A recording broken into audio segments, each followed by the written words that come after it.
You and President Trump, not always fans of each other. He posted on social media earlier this year, he's one of the most liberal lunatics ever to run for office. A phony radical left fool whose poll numbers are terrible and getting worse. The New Yorker said just a couple of weeks ago this: in a recent text exchange, Kennedy told one person that Trump was a terrible human being, the worst president ever and barely human. He is probably a sociopath. Now, I haven't read your text, so you can speak to that. But how did you get from that position to Friday night? Well, you see, the thing about it is, I want a job and I want power, and I don't care what I've said and I don't care what he's done. I'm going to do whatever I need to do now to have power to make sure as many kids as possible get really, really sick. A storm is tearing up the digital media industry. Only our audience can save us in these difficult times. Help us reach our goal of 100,000 new members at tyt.com/team. He didn't say that, actually. We didn't cut off right before that. We would have left that in if he said that, but that's kind of the subtext of it. Now, he, of course, is fully backing Donald Trump, not just endorsing him and going to rallies with him, but actually opportunistically dropping off the ballot in some states to help Trump and staying on others to help Trump. Just as like, we've always acknowledged that third-party candidates, because of the way that our elections are constituted, can sort of act as spoilers.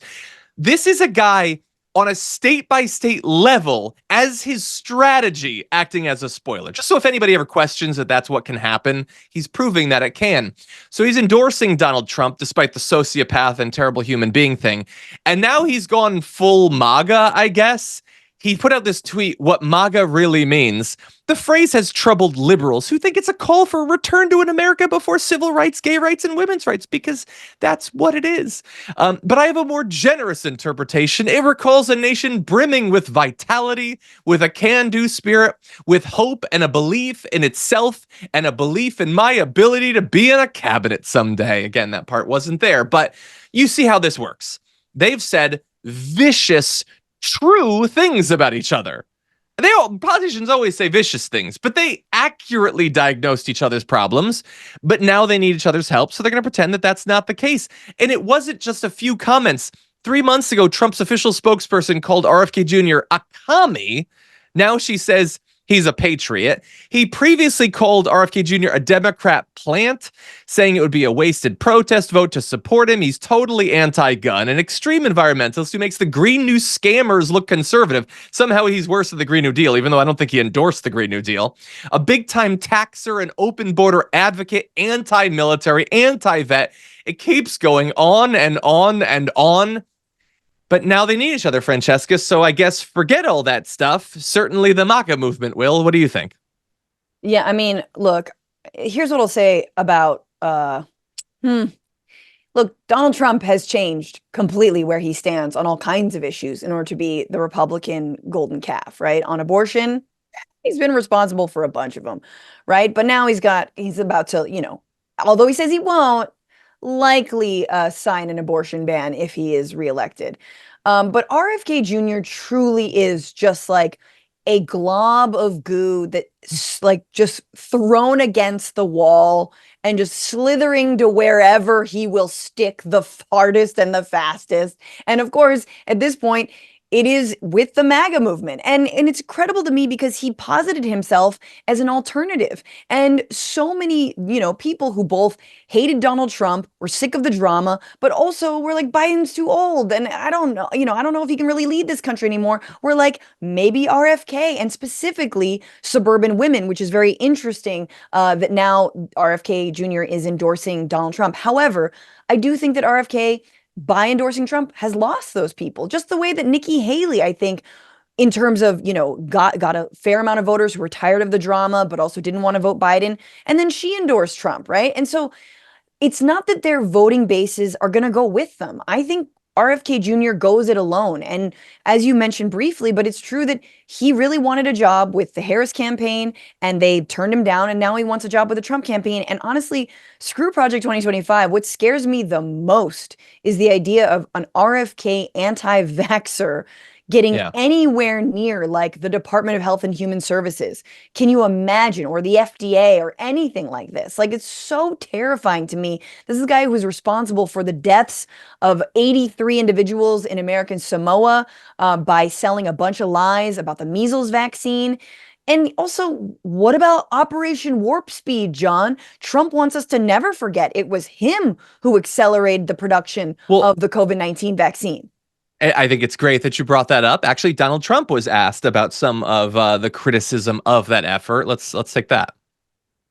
RFK Jr. has falsely said that the COVID vaccine is the deadliest vaccine ever made. What is your response to that? Well, I'm going to have to see, because I haven't seen him yet. I'm going to see him in a little while. Yeah, but he said that. Could you respond to the fact that he said the thing that you're super proud you did is actually murdering Americans by the thousands? And again, this is one of those things where, like, you have strange bedfellows in politics. Like, theoretically, like, okay, we disagree on this small thing or whatever, but we can still work together. No, they really disagreed on the core thing, the main thing for RFK Jr. Yeah. But whatever, I don't care. Trump apparently didn't really care. He wanted credit for the vaccine, and now maybe he'll put a guy to head up the CDC who doesn't believe that medicine is real or something. It's just, they're so fake, they're so phony and so empty and so shallow. They just want power and money.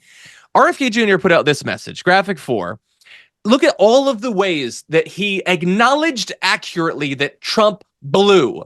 President Trump scammed workers. He got a tax cut for Jeff Bezos, giveaways to ag conglomerates. He basically gave away all these positions to lobbyists. The support to farmers went to the conglomerates. The worst rioting and looting this country has ever seen. He inflamed racial tensions. He didn't keep us safe. He used law enforcement. He could have used law enforcement to stop the rioting, but he let cities burn because he thought it was good optics. And I want to serve in his administration because I like having a job and I want to be close to the nexus of power. That's all it is. That's all it is. That's all they're doing. And as vapid as they are about all this, their supporters are perhaps even worse. So Cat Turd, one of the most important political voices in America, said a while back, after RFK Jr. admitted to supporting full-term abortions today, in my opinion, anyone who still supports him is pure evil. And then when he endorsed Trump, fire emoji, fire emoji, fire emoji. I guess the fire is coming from the depths of hell where all of his evil vomits forth from, I suppose. And then, like, there's previously people like this who acknowledged that it was a bit weird that RFK Jr. flew around on Jeffrey Epstein's plane a whole bunch and his wife had a relationship with Ghislaine Maxwell, which I'm sure Cheryl Hines loved him talking about. And remember, there's nothing more important to MAGA than the elite pedophile ring, but I don't care about that anymore because he endorsed him. Yay! Fire emoji, Francesca. Yeah, man. I mean, this is how you know your political movement is rotten to the core and just lives in a hot box of its own hypocrisy, when the people closest to Donald Trump himself are ones who've previously said that he was America's Hitler, said that he was insufferable, he was awful, like he was, a threat to democracy, all those things. And they come back into the fold because the rats, once they leave the nest, it's raining outside. They got to come in where it's nice and warm, and they're going to come back into the ship as it sinks and sinks and sinks. But it's just so incredible because shoe on the other foot, imagine the field day that the right would have if anyone close to Kamala Harris was people who were like, no, she is literally Hitler. She's the worst thing ever. No, and we're supposed to just normalize this. This is normal for American politics. Say what you will about the Democrats, corrupt in many of the similar ways, taking way too much money from rich people and from corporations. That much is true. Yeah. But to be so active hypocrites, to tell you that 2 + 2 = 5 to your face, we are not in that level of unreality yet. Yeah. They are.